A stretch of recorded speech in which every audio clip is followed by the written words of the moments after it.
India ಈಗ alternate trade root ಹುಡುಕ್ತಾ ಇದೆ. ಯಾಕೆಂದ್ರೆ ವಾರ್ಗಳು ನಡೀತಾ ಇರೋದ್ರಿಂದ ಇಂಡಿಯಾ ಇಂದ ಯುರೋಪ್ ತನಕ ಟ್ರೇಡ್ ಮಾಡಬೇಕು ಅಂದ್ರೆ ಇರೋದು ಎರಡೇ ರೂಟು. ಮೊದಲನೇದು ಪರ್ಷಿಯನ್ ಗಲ್ಫ್ ರೂಟು. ಇಲ್ಲಿ ಮೇನ್ ಆಗಿ ಆಯಿಲ್ ಮತ್ತೆ ಗ್ಯಾಸ್ ಟ್ರೇಡ್ ನಡೆಯುತ್ತೆ.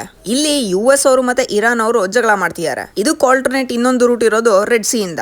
ಇಲ್ಲಿಂದ ಸ್ವಿಸ್ ಕೆನಲ್ ಥ್ರೂ ಯುರೋಪ್ ಹೋಗ್ಬೋದು. ಆದ್ರೆ ಇಲ್ಲಿ ಯಮನ್ನ ಹ್ಯೂತಿ ರೆಬಲ್ಸ್ ಈಜಿಪ್ಟ್ ಓನರ್ಶಿಪ್ ಇರೋ ಸ್ವಿಸ್ ಕೆನಲ್ ಈ ರೂಟ್ ಅಲ್ಲಿ ಇವ್ರ ಡಾಮಿನೆನ್ಸ್ ಇದೆ. ಇದೆರಡು ಗಲಾಟೆ ರೂಟ್ ಬಿಟ್ಟು ಇಡೀ ಜಗತ್ಗೆ ಸೈಲೆಂಟ್ ಆಗಿ ಪಾಸ್ ಆಗೋ ಮೂರನೇ ರೂಟ್ ಬೇಕಾಗಿತ್ತು.